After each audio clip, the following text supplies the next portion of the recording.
What is going on, everybody, and welcome back to TCG Madness. And today's video we are going to now go through some of the Muna heroes for Altered TCG, and we're going to do a couple of deck builds using the faction Muna. Now, we already went through Axiom, we already went through Bravo, so if you want to check out those videos, there'll be a couple of links down below in the description box, or at the end of the video I'll have a couple of links tagged in this video, so you guys can go check it out if you want. Don't have to, I'm just going to put that out there. Before we also go any forward and check out the deck itself that I built for you guys today, if you guys can do me the really big favor, hit the like button. If you're new, consider hitting that subscribe button. Don't forget to also hit that notification bell so you guys never miss when I drop a video. Please also too, if you guys feel free, and a couple of you already usually do this, but please comment down below if you guys agree or disagree with any of my deck choices or deck builds, or if you think I missed something or anything else like that. I really like hearing from you guys, and I really do respect and appreciate some other people's insights into deck building to see how maybe you guys do. Again, the beauty of Altered TCG, you guys, is that there's a couple of different directions you can go with every deck. There is no like straightforward line from A to B. The way to get to B, maybe you can do a little bit of a detour, maybe do a couple of different pieces, maybe you do, you know, a couple of these copies and add something this, or take away some of these and put it towards here. Again, I like hearing from you guys, so please keep that going. I really would appreciate that. So today's deck build, and by the way, we're going to go over now, you guys can see we got the Muna heroes that we're going to go over. So we're going to be focusing on the Muna faction. Again, my personal favorite faction is Bravos, but second to that is Muna, because I think Muna has a lot of very interesting, powerful cards, and sometimes it's very difficult for me personally to build a Muna deck because there's a lot of cards I always want to add, but not always the right choices. So we'll see how I did in this video and see how I did for this deck build. This is a deck build that is all centered around Anchor. Now, Muna is by far running away with that ability. That pretty much is a staple of Muna. And if you guys don't know what Anchored is, it's basically you put a card down, it gains Anchor, and instead of being taken off the board and going to your reserve, it basically gets to stay for another go around. If you boost it and everything else, it pretty much gets to keep those boosts, and Muna does that beautifully. The big thing with Muna is it's very acceptable to removal spells. So I think as far as like factions go, as far as power availability goes, to me it's Bravos because they hit you hard and hit you as fast as possible. But Muna has the big beefy green creatures, kind of like Magic the Gathering, that basically just want to get bigger and bigger and bigger, right? Think of plants. You know, sprinkle some water on those plants and they grow really big and powerful. That's basically what Muna did. This is a Arjun Anchor deck, and this hero is a very, very unique hero. Now, just like all the other videos, we're going to go over the hero, we're going to go over the deck itself, then we're going to take a look at the stats, and then at the very end of the video, I'll give you guys 3 examples, keyword examples, of some unique cards that maybe might go really well, might go good with this deck, and maybe if you have these cards that are like that, you can put them in this deck, because again, everybody's unique situation is going to be very different. With all that being said, let's go and dive right into the hero. The hero is Arjun and Spike, and it's a Muna hero, of course, pretty staple, 2 reserve, 2 landmarks. But this is a very, very unique hero. So he does have a very unique tap ability. You tap it to discard a card from your reserve. So right away, you're thinking resupply, right? You want cards that basically go from the top of your deck to your reserve. So you basically want to have this available to you so you can tap this hero, because discard a card from your reserve. The next character you play this turn with a hand cost of 3 or less gains Anchored. So again, we have that Anchored ability, really, really powerful ability, because again, if the good amount of cards from Muna already have Anchored staple on it, but there's a couple of really powerful 3-drops that don't have Anchored for various reasons. So being able to actually put Anchored on those cards should give us the leg up. So let's go ahead and dive into the meat and potatoes, the deck itself. If you guys want to pause the video right now, you guys can see how I already built the deck, but I'll go through each card and talk about why I put these cards in the deck. Starting with the rare version of Cernunnos, this is a 3/3, and this is the reason why I put the rare version of this one, because he's actually a 4/3, but this one is a 3/3, the rare version. So right off the bat, we're able to use this with our hero and giving this card Anchored. Why is that important? Because he's a 4/4/4. There's really nothing else to talk about this card other than he's just for a 3-drop. He's really powerful. You can get him Anchored and also give him like Nurture, which is another card that's in this deck. I'll talk a little bit more about that, and actually beef him up. For a 3-drop, it doesn't get much better than that. Now, there's a couple of cards that you might say to yourself, well, why didn't you go with this card? Like, one card I also kind of went back and forth on going is Sun Wukong. Again, please, if you guys want to comment down below, happy to just talk about a little bit more with it with you guys. Just for the sake of this video, I won't talk too much about it, but there's a lot of different directions you can go with this deck. There is no one direction, but this is the direction I took it. Next up, we have 3 copies of Spindle Harvester. It's a 1/1 for a 1/0/0. Good thing about this one is it's just he comes right out and he gains Anchored. If you play out of your hand or play out of your reserve, he gains Anchored. Again, I like these little like weak one drops because again, you have other cards like Nurture that you can beef them up with various other cards that you're going to put on the board, either using your hero or if you have enough mana available. And again, for that 1 mana to just basically get just a nice little cheap little Spindle Harvester out there who gains Anchored, who will stick around the board, it I think is really important. 3 copies of that one. Next up, we have 2 copies of the Rare Sneasel Shroom, one of my favorite cards. It's a 2/2. I just love the artwork on this one. 2/2 for a 1/1/1 across the board. He has, if played out of hand or your reserve, gains Anchored. And the reason why I went with the rare version, because at noon, he gains a boost. A boost is a +1/+1/+1 counter. Remove it when it leaves the expedition zone. So you basically play it at noon. It's going to gain that boost. He's going to have Anchor, so he's going to stick around. So the next go around on noon, he's going to gain another boost. And again, you can keep doing this over and over again as long as, you keep him around at noon. So then say, just every time at noon, gain a boost. So if he sticks around long enough, man, this Sneasel Shroom can get out of control. I've seen Sneasel Shrooms get high as like 5/5s and 6/6 across the board, and it's really annoying if your opponent cannot remove them. Next up, we also have 3 copies of Muna Merchant. He's a 2/3 for a 3/2/0. Basically, when you play him out of your reserve, resupply. Put the top card of your deck in your reserve. Again, we want a couple of cards that do have resupply. Now, again, if you don't like this direction that I took, because again, this is a citizen card, there is another route you can go. You can pretty much get rid of anybody that's not a plant and put all cards with plant, and then put cards like maybe take out the Cernunis and maybe put in cards that I forgot who it was, but Ogun's one of them, and there's a couple other cards too that say if you have plants, if you have 2 or more plants, everybody gets +2/+2s or plus this. You can go the plant direction, right? There's a lot of different directions I went. I just went with the big, beefiest creatures, and I also went the route with basically making sure we are resupplying ourselves. That's the route I took. You guys can go a different route. Again, there's another card. Maybe you don't go this route. This is the route I took. Next up, we have a 3/2 Inari. We have 2 copies. It's a rare version. It's a 3/1/3. At noon, draw a card. Again, one thing that you're going to be doing with your hero is that you're constantly putting cards, again, from your hand, back maybe into your reserve, take cards off top of your deck, put it into your reserve. So sometimes your hand size is just not what it wants. Also, too, drawing cards in this game, I've learned, very, very powerful. Even if you're drawing 2 or 3 cards in one game, those 2 or 3 cards that you gain or outgain in your opponent's favor can really get you the cards that you need, that you're searching. There's only 39 cards in a deck, guys. 39 cards, right? So you're drawing a hand, you're already down like a small portion of your deck. By the time you get into round 2s, 3s, and stuff like that, you're already down almost pretty much a third of your deck. By drawing cards, going through at least half of your deck in a game should get you the upper advantage by making sure you're getting the cards that you need, depending on who you're playing against. So 2 copies of that one. Here's where I also went another direction too. This is a card that was, in my opinion, a little controversial for myself to be like, do I want to put it in this deck? I went with yes, because it's a Daughter of Yggdrasil, 3 copies of the rare version, 3/3 for a 5/5/3, and I did go with the rare version for this reason only. If you play it out of your hand, each player draws a card.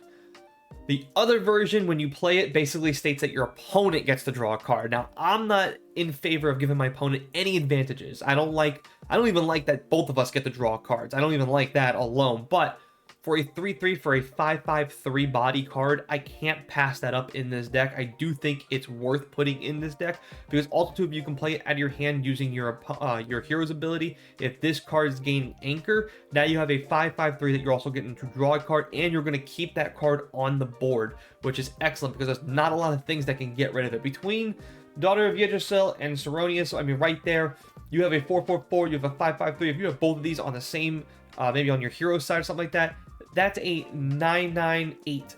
Not a lot of cards are getting rid of that, and only for 6 mana, you can easily get to that point in a game where you're putting down both of these on one zone or one expedition zones, being either your hero side or your companion side, and advancing. I can easily see that because I've actually done it with this deck. Pretty good. Next up, we have 3 copies of a 3/3 Aloe Vera. He's a 2/2/4. He also has at noon, resupply. Put the top card of your deck in your reserve. He's only in here because of that reason alone. If you can also give him Anchored, even better. Now, the rare version of this one, I think, also has you pay 1 mana and give it Anchored. So that's the reason why we did not go with the rare version. We went with the regular version because basically as a 3/3 right here, you basically want to actually play this card using your hero's ability. So this way you get the 2/2/4 staying on the board. Again, a lot of these 3, you'll see this, right? We have a lot of 2s and 3s in this deck. You want to get these cards out if they don't have anchored, you want to get them out with anchored using your hero's ability. That's pretty much what I'm trying to get at. Next up, we have a Pavardi. This is another card that I was kind of iffy about. Maybe this is something I probably remove and go with the more plant direction. But for now, I kept it in the deck because it did come in handy a couple of times. Pavardi is a 4/2 for a 3/03. Target character gains anchor when you play it out of your hand. So again, if you played something, maybe you had to play it, maybe you weren't able to have, use your hero's ability, so you have maybe a Daughter of Yggdrasil that does not have anchored, right? And you want, man, I really want to keep this card. This is where Pavardi has come in handy. Maybe you have a Sneasel Shroom out, and it's continuing to grow, and you're like, I just want to keep growing the Sneasel Shroom. This is where Pavardi comes into play. Again, this card has saved me for a couple times. For now, I kept it in the deck. As I continue to do play testing, and eventually I will get there to where I'm showing you guys a lot of the videos and stuff like that, me play testing. I gotta actually scan all these cards. I just been lazy and just been behind on time, that's for sure. Because you gotta scan all these freaking cards just to get them in. Like, really pain in my butt. But anyways, Pavardi, I think for now stays in the deck, but you guys can let me know. And the big win condition, we have a Confederal Cone Man. He's a 5/5 for a 3/3 across the board. I gain anchored. That's it. He's just in here because he's another big body anchored card. The other one that you could put in this deck, I think it was the Son of Yggdrasil, I believe. Is a 6/6. He has gigantic for a 6/6/3. If you guys want to take out this card and put that card in there, replace it for the anchored for the gigantic, I got no problem with that. You guys can comment down below which one you guys would prefer as your big body win condition. I went with the anchor just to stick with theme. That's pretty much it. For the spells, we have Harvest, 3 copies, 1/2, resupply, put the top card of your deck into your reserve, pretty straightforward there. Also have 3 copies of Meditation Training, 2/3, target character with a hand cost of 3 or less gains anchored. Again, goes really well with Sneasel Shroom, guys. You guys can get Sneasel Shroom up there. I've seen it happen a couple times. It's been pretty good. We also went with 3 copies of Nurture for a 2/1, up to 2 target characters, each gain 1 boost. If you guys also want to go with the rare version of that one, got no problem with that one. You guys can take out a couple of cards. Maybe you want to take out some of these permanents that I put in there. We did go with 2 permanents, and I'm going to explain my 2 permanents here right now. We went with the Bountiful Meadow. It's a 2/2. You may pay 1 to resupply. The next plant you play this turn costs 1 less. We do have quite a few plants in this deck, as I'm kind of showing you guys right now. There's another plant and the Cone Man plant. So you guys got a good amount of plants, and Aloe Vera also a plant. So that's the reason why I went with it. But if you want to go the full plant route, I probably would take out all of like the characters that do not say plant on it or do not buff up plants. Again, there's a lot of cards in Muna that can go the full plant route and really beef up your plants. Again, you guys can let me know in the comment section. The last permanent one, this is the one that I really think has to be a staple in this deck, or at the very least needs to be sideboarded if you're going up against a removal deck. This is a 3/3, the Spindle Muna Bastion. It's a permanent landmark. Characters you control have tough 2. Your opponent's spells and abilities that target me cost 2 more. At noon, target character you control gains boost. I cannot stress this enough, man. If you come across if you don't want this one in your deck, like if you're going up against a Bravos or an Ordris, okay, whatever. If you're going up against Axiom, there's not a lot of removal in Bravos and Axiom, only a handful. Like, I mean, seriously, like Intimidation. The other one was the Axiom Burst that kind of, has a slight removal. So if you want to just, if you're going up against an opponent, that doesn't have a lot of removal, if you want to take this out and substitute it for something else, maybe you want to go with the rare Nurture and take out Nurture. Again, you maybe have to take 10 cards on your sideboard. Maybe that's something I'll start talking about a little bit more in these videos too. Maybe some cards that you can sideboard and swap out. I mean, but for me personally, man, removal is a big thing in this game, and it's a big deal with this deck. You have a lot of big creatures, big powerful characters, right? That you put out and you have them have anchored. You're immediately acceptable to removal here because that's pretty much it. You have nothing protecting you. So this card right here, if you can get this down early, man, it really sets up your board game going forward, basically, right? You can go as wide and as heavy as you want, knowing that you have some form of protection. They either have to remove this permanent, or they have to pay the additional 2 to target removal anything you want. And that's saying a lot, right? If a typical removal is 2 or 3, it's going to cost them 4 or 5 mana.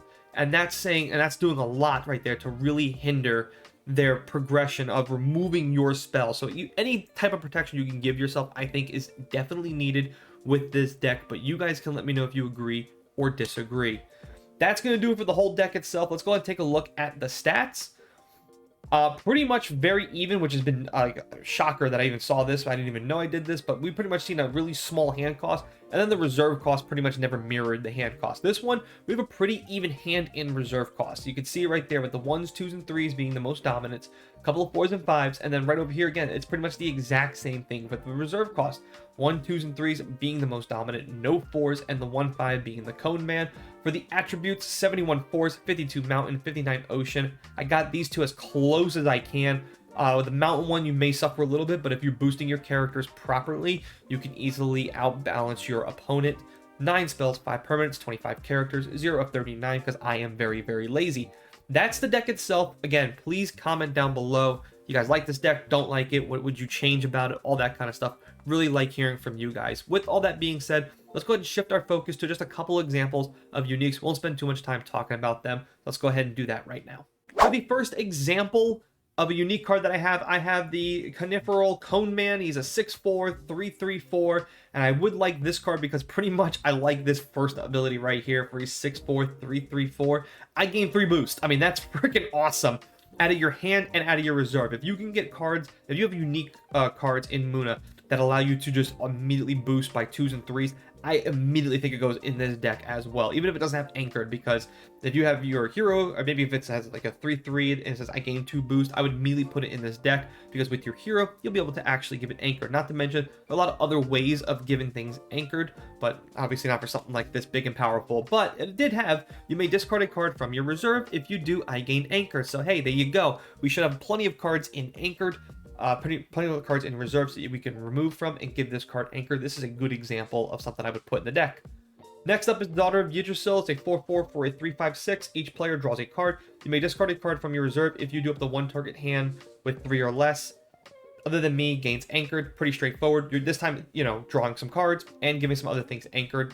A pretty good example. It's a 4/4. It's also to a big body. This is a 3/5/6, so pretty powerful for a 4/4. And last but not least, another good example we have right here is Sneasel Shroom for a 2/2. It's a 0/1/1, but it has, you may put a card from your hand in your reserve if you do draw a card. I love drawing cards, in case you couldn't tell. It also says if you play it out of your hand, you may put a card from your hand in your reserve. If you do, I gain anchored. You should have plenty of cards in your reserve, so that ability should always be available to you. Again, these are just 3 examples that I really like as far as unique cards go. I don't know what your unique situation looks like. So again, I just like throwing out a couple of examples just to guys give you an idea of what maybe you should look for. If you have a unique in Muna, chances are probably belongs in this deck. That's going to do it for this video. Hope you guys have enjoyed this. Again, please comment down below if you made it this far. I really would appreciate it. For nothing else, hit that thumbs up button for me. Really would appreciate that. Please consider hitting that subscribe button if you're new. Hit the notification bell so you guys never miss when I drop a video. Go check out all my other Alter TCG content. I've done a lot of deck builds. We are now going through Muna. We have one more hero from Muna, and then we're going to shift our focus to Yasmir. So I hope you guys have enjoyed this. As always, thanks for watching. Thanks for listening. See you guys next time.